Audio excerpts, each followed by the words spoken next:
नमस्कार, बहुत स्वागत है आप सभी का विजय तिलक में। आपके साथ हूं मैं दीपा बाफिला। सुबह के 8 बज गए हैं। सबसे पहले बात करते हैं यूपी में होने वाले चौथे चरण के मतदान की। कल चौथे फेज के लिए वोटिंग होनी है। मतदान के लिए आज रवाना होंगी पोलिंग पार्टियां। कल 9 जिलों की 59 सीटों पर मतदान होगा। पीलीभीत, लखीमपुर खीरी, सीतापुर, हरदोई और लखनऊ में चुनाव वोट डाले जाएंगे। उन्नाव, रायबरेली, फतेहपुर और बांदा में भी कल वोटिंग होनी है। और आज लगातार पोलिंग पार्टियां रवानगी भरेंगी। 2 तस्वीरें भी आपको हम दिखा रहे हैं। बूथों के लिए रवाना होंगी पोलिंग पार्टियां और कल चौथे चरण में मतदान होना है। 9 जिलों की 59 सीटों पर होगी वोटिंग और चौथे चरण का रण किस तरीके से आगे बढ़ रहा है उसकी हर एक जानकारी हम आपको दे रहे हैं। चौथा चरण भाजपा का इम्तिहान वाला चरण है, क्योंकि इस चरण की 90% सीटें भाजपा के कब्जे में हैं, जिन्हें बचाए रखने की सबसे बड़ी चुनौती है। तो वहीं इन सीटों पर सबसे फिसड्डी साबित हुए विपक्षी दलों के सामने इन सीटों को जीतने की चुनौती भी है। सभी दल प्रचार में ताकत झोंक चुके हैं। अब बारी है 23 फरवरी को पार्टियों के इम्तिहान की।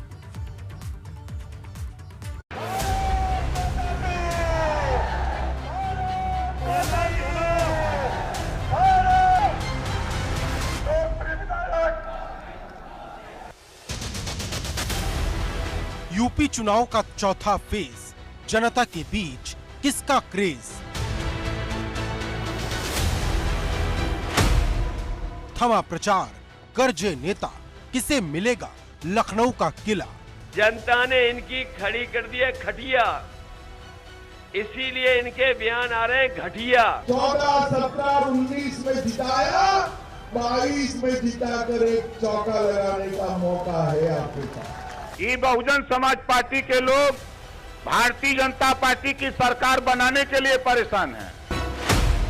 9 जिले, किस सीट पर किसकी लीड? देश के सबसे बड़े सूबे की सबसे बड़ी जंग में अब चौथे चरण का प्रचार थम गया है, लेकिन प्रचार थमने से पहले सभी राजनीतिक दलों ने जमकर जोर लगाया।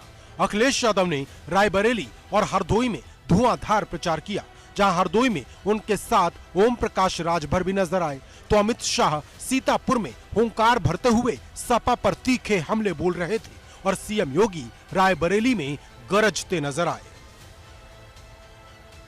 ये जो गर्मी निकालने की बात कर रहे थे, जैसे ही पहले चरण की जनता ने वोट डाला, भारतीय जनता पार्टी के नेता कार्यकर्ता ठंडे पड़ गए।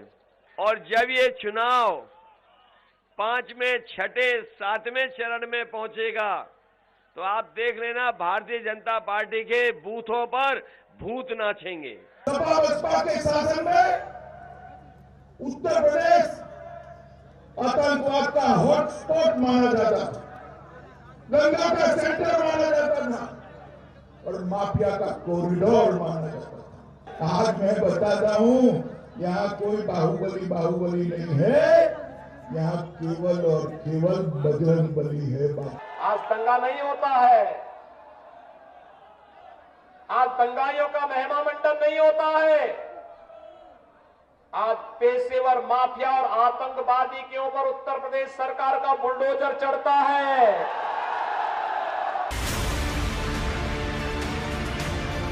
चौथे चरण के प्रचार के दौरान हरदोई में ओम प्रकाश राजभर के तीखे तेवर भी दिखे। राजभर के निशाने पर भाजपा और बसपा दोनों दल थे। राजभर ने आरोप लगाया कि जो उम्मीदवार बसपा के चुनाव चिन्ह पर मैदान में है, उनका नाम भाजपा के कार्यालय में तय होता है। ये बहुजन समाज पार्टी के लोग भारतीय जनता पार्टी की सरकार बनाने के लिए परेशान हैं।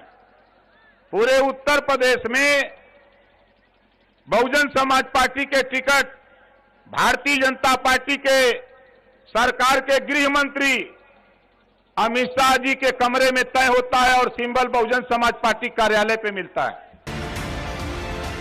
चौथे चरण का प्रचार थमने से पहले नेताओं को जितना जोर लगाना था लगा लिया। अब गेंद जनता के पाले में गई है, जो 23 फरवरी को अपने वोट से मैदान में उतरे सभी 621 प्रत्याशियों की किस्मत का फैसला करेगी। हालांकि जनता के वोट अपने पाले में लाने के लिए सभी राजनीतिक दलों ने उम्मीदवारों के चयन में जातिगत समीकरण का भी पूरा ख्याल रखा है।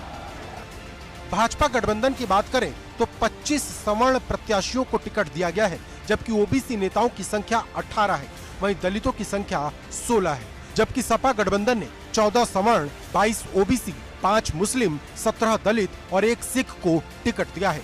वहीं बसपा ने 12 सवर्ण, 14 ओबीसी, 17 मुसलमान और 16 दलित प्रत्याशियों को चुना है, जबकि कांग्रेस ने 24 सवर्ण, 6 ओबीसी, 9 मुस्लिम और 18 दलित को टिकट दिया है, जबकि सिख प्रत्याशियों की संख्या कांग्रेस की 2 है। लेकिन सवाल बड़ा है कि वोट के अग्निपथ पर किस राजनीतिक दल का विजय तिलक होगा, क्योंकि अब तक 3 चरणों में 172 सीटों पर मतदान हो चुका है। ऐसे में सबकी निगाहें चौथे फेज पर टिकी है, क्योंकि जानकारों की माने तो चौथा चरण भाजपा का गढ़ है और यहाँ अखिलेश यादव की सोशल इंजीनियरिंग का सबसे बड़ा टेस्ट होना है। मतलब जितने भी छोटे छोटे दलों से अखिलेश ने हाथ मिलाया, उनका वोट साइकिल पर ट्रांसफर हो रहा है या नहीं, इसका पता इसी चरण में चलेगा। Bureau report, ABP Ganga. तो चौथे चरण का रण हर पार्टी के लिए कितना महत्वपूर्ण है, ये पूरी रिपोर्ट आपने देख ली है। मेरे 2 सहयोगी मेरे साथ जुड़ चुके हैं। पीलीभीत से सनुज शर्मा मेरे साथ जुड़े हैं और पंकज सिंह है रायबरेली से। सबसे पहले सनुज का रुख कर लेते हैं। सनुज, अभी इस वक्त कैसी तस्वीर वहां की है? पोलिंग पार्टियां कितने बजे से रवाना होंगी? चुनाव को लेकर बहुत कम वक्त बाकी रह गया है, क्या कुछ देख पा रहे हैं अपने आसपास? देखिए, कुछ देर बाद ही पीलीभीत से जो पोलिंग पार्टियां हैं वो रवाना होना शुरू हो जाएंगी। इस वक्त मैं खड़ा हूं मंडी परिसर इलाके में और आप यहां देखिए कि जो कार्मिकों की ड्यूटी लगाई गई है, पीलीभीत में करीब 10,000 कार्मिकों की ड्यूटी लगाई गई है और ये लोग यहां पर अपनी ड्यूटी रिसीव कराने के बाद जो ईवीएम है, वीवीपैट है या चुनाव संबंधी जो भी सामग्री है वो इन कार्मिकों को दे दी जाएगी और उसके बाद ये पोलिंग बूथ के लिए रवाना हो जाएंगे। सुबह से ही यहाँ बड़ी चहल पहल देखने को मिल रही है।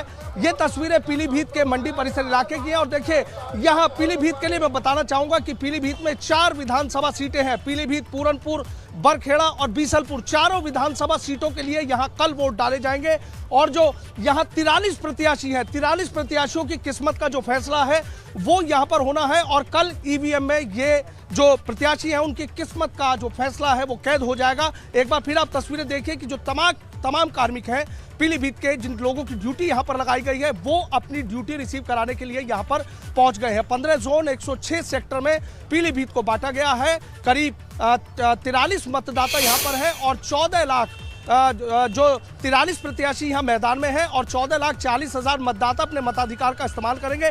तमाम तैयारियों को अंतिम रूप दे दिया गया है और कुछ ही देर बाद जो पोलिंग पार्टियां हैं वो यहाँ से रवाना होना शुरू हो जाएंगी। सबसे बड़ी बात यह है कि तमाम वाहनों में जीपीएस सिस्टम लगाया गया है ताकि इनकी लोकेशन पता लगे कि जब पोलिंग पार्टियां यहाँ से रवाना हो रही हैं तो ये पोलिंग पार्टियां कहाँ तक पहुंची, मतदान स्थल तक पहुंची या नहीं पहुंची। 669 मतदान केंद्र बनाए गए हैं।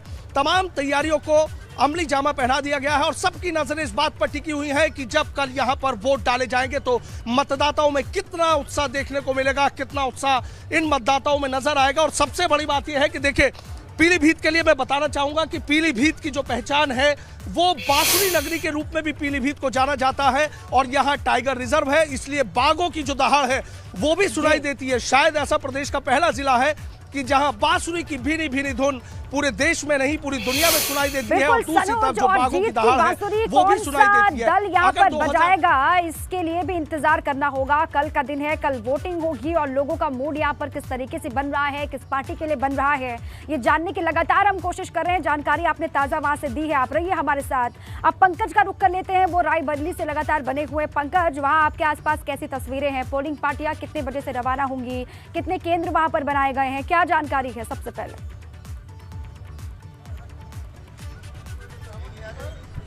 इस समय मैं यहाँ ITI ग्राउंड में मौजूद हूँ जहाँ पर बसें हैं जिनकी तैयारियां पूरी हो चुकी हैं। लोग ITI परिसर के अंदर जो मजिस्ट्रेट हैं वो जो ऑफिसर्स हैं जिनको वोटिंग कराना है उनको तैयारियां उनकी पूरी तरह से चल रही है यहाँ पे। और जो लगभग 12 बजे के बाद यहाँ से पोलिंग जो पार्टियां हैं वो रवाना होंगी। रायबरेली में कल चुनाव प्रचार थम चुका है और आज सुबह से ही यहाँ पर हलचल है। हमारे साथ ARTO साहब हैं जो यहाँ पर पूरी तैयारियों को देख रहे हैं। जो बसें पूरी हमारे पीछे आप देख रहे हैं, पूरी बसें लगी हुई हैं। लोग यहाँ पर अपना अपना जो सामान है वो लेके आ रहे हैं, चाहे वीवीपैट हो, चाहे जो अन्य जो मतदान करने के लिए जो भी सामग्रियां हैं वो लेके आ रहे हैं। एआरटीओ साहब हमारे साथ है, मनोज सिंह, आइए जानते हैं इनसे, सर क्या तैयारियां हैं यहाँ पे और क्या हुआ है? लोग पिछले 2 दिनों से लगे थे और हमारी जो बसों की व्यवस्था की गई है इस जनपद के लिए, वो 436 बसें लगी हुई हैं। छोटे वाहनों की यहाँ बात करें तो सबसे बोलेरो और छोटी गाड़ियाँ हैं, वो 120 गाड़ियाँ सेक्टर मजिस्ट्रेट के लिए दी गई हैं। पुलिस के लिए 326 गाड़ियाँ दी गई हैं।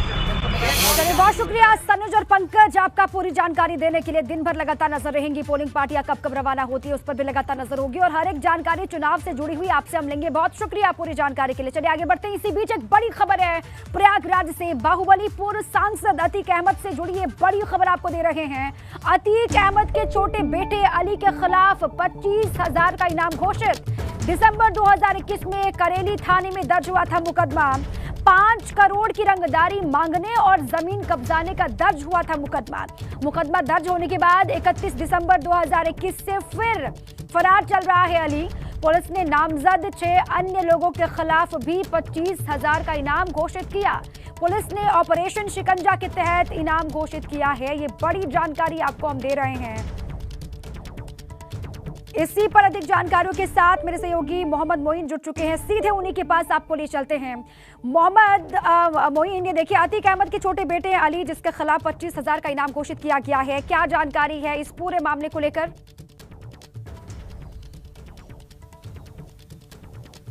देखिए, 31 दिसंबर का मामला है जब बाहुबली अतीक अहमद का बेटा अली अहमद और उसके कुछ साथियों ने रंगदारी मांगी थी, गुंडागर्दी की थी, मारपीट की थी। उस मामले में अतीक अहमद के बेटे समेत कई लोगों के खिलाफ नामजद मुकदमा दर्ज हुआ था। कोर्ट में अग्रिम जमानत की अर्जी लगाई गई थी, लेकिन कोर्ट से कोई राहत नहीं मिली। लगातार फरार बेटा चल रहा है, तो अब बेटे अली अहमद व दूसरे अन्य लोगों पर 25-25 हजार रुपए का इनाम घोषित किया गया है और पुलिस ने लोगों से अपील की है कि वो उसे पकड़वाने में मदद करें। चलिए ठीक है मोहम्मद मोइन, आप रहिए हमारे साथ, आपके पास मैं फिर लौट करके आऊंगी। अब ये परेशानियां बढ़ने वाली हैं। अली अहमद की, अतीक अहमद के बेटे हैं जिनके खिलाफ 25,000 का इनाम घोषित किया गया है। बहुत शुक्रिया, आप रहिए हमारे साथ। आगे बढ़ते हैं। 5वें कुरुक्षेत्र में आर पार की जंग किस तरीके से छिड़ चुकी है वो आपको जरा समझाते हैं। आज शाह का धुआंधार प्रचार होना है। 5वें चरण के लिए प्रचार करेंगे अमित शाह। आज प्रतापगढ़ में जनसभा करेंगे अमित शाह, केंद्रीय गृह मंत्री हैं। प्रतापगढ़ के अलावा प्रयागराज भी जाएंगे। प्रयागराज में अमित शाह की 2 जनसभाएं होनी है। प्रयागराज में रोड शो भी करेंगे अमित शाह। अब ये बड़ी जानकारी आपको हम दे रहे हैं। प्रतापगढ़ के अलावा वो प्रयागराज भी जाएंगे, वहां पर भी बैक टू बैक 2 जनसभाओं को संबोधित करेंगे। और खबर ये कि रोड शो भी वहां पर करते हुए केंद्रीय गृह मंत्री अमित शाह दिखाई देंगे। ये बड़ी जानकारी। आज अलग अलग हिस्सों में तमाम सियासी सूरमा अलग अलग दलों के आपको हुंकार भरते हुए दिखाई देंगे। 5वें फेज का जो रण है वो आगे बढ़ रहा है और अलग अलग हिस्सों में जहां जहां पर भी चुनाव होने हैं 5वें फेज में, वहां पर तमाम बड़े चेहरे अलग अलग दलों के आपको आज दिखाई देंगे। पूरी डिटेल्स आपको हम लगातार बता रहे हैं, कौन कहां पर आज रहने वाला है। इसके अलावा केंद्रीय गृह मंत्री को लेकर जानकारी ये है कि प्रतापगढ़ में तो उनकी मौजूदगी होगी। इसके अलावा प्रयागराज में भी 2 जनसभाएं करते हुए अमित शाह दिखाई देंगे।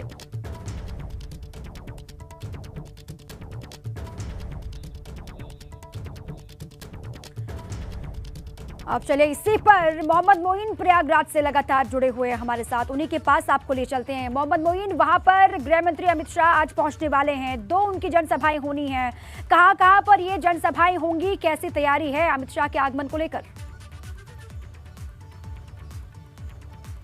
देखिए, अगर प्रयागराज की बात करें तो यहाँ 5वें चरण में 27 फरवरी को मतदान होना है। मतदान से पहले सभी सियासी पार्टियों ने अपनी पूरी ताकत झोंक दी है। भारतीय जनता पार्टी के चाणक्य कहे जाने वाले अमित शाह आज प्रयागराज में जनसभा को संबोधित करेंगे। इसके साथ साथ उनका मेगा रोड शो भी होगा, तकरीबन 6 किलोमीटर लंबा रोड शो होगा। इसके साथ साथ समाजवादी पार्टी के अध्यक्ष अखिलेश यादव की सभा है, MIM अध्यक्ष असदुद्दीन ओवैसी की सभा है और इस वक्त हम मौजूद हैं प्रयागराज के दुर्गा पूजा पार्क, जो कि प्रीतम नगर इलाके में है। वो तस्वीर दिखाना चाहेंगे जहां पर अमित शाह दोपहर के वक्त कैबिनेट मंत्री सिद्धार्थनाथ सिंह के समर्थन में जनसभा को संबोधित करेंगे और यहाँ पर बड़ी संख्या में लोग अभी से जुटना शुरू हो गए हैं। भारतीय जनता पार्टी के कार्यकर्ता हैं, समर्थक हैं और आप देखिए कि सभा जो है यहाँ पर जो कार्यक्रम है दोपहर 3 बजे होगा, लेकिन जो लोग हैं वो अभी से जुटना शुरू हो गए हैं। खासे उत्साहित नजर आ रहे हैं, काफी जोश में लोग नजर आ रहे हैं, लगातार नारेबाजी की जा रही है। हम इनसे बातचीत करते हैं, जानने की कोशिश करते हैं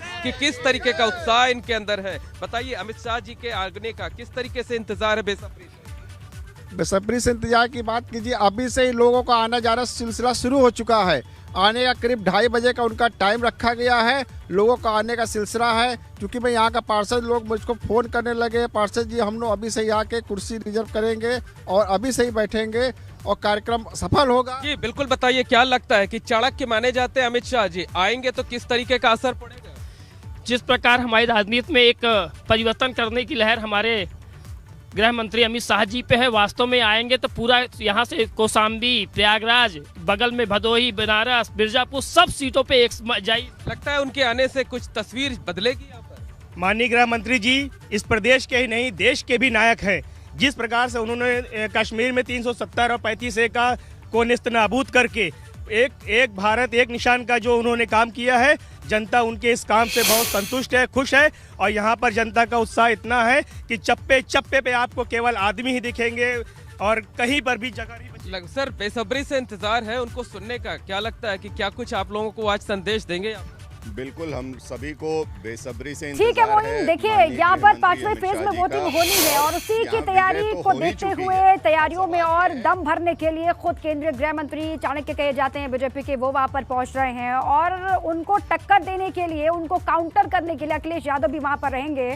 तैयारियां दोनों ही दलों की तरफ से वहां पर की जा रही है। आपने जानकारी दी, बहुत बहुत शुक्रिया मोहम्मद मोइन पूरी जानकारी के लिए और अपडेट के लिए। इस वक्त की बड़ी खबर से रूबरू आपको करवा दें, यूपी बोर्ड की परीक्षा 8373 परीक्षा केंद्रों पर होगी।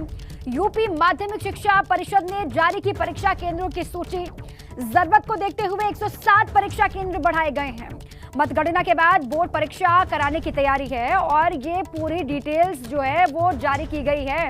यूपी माध्यमिक शिक्षा परिषद की तरफ से परीक्षा केंद्रों की सूची दी गई है। जरूरत को देखते हुए 107 परीक्षा केंद्रों को बढ़ाया गया है।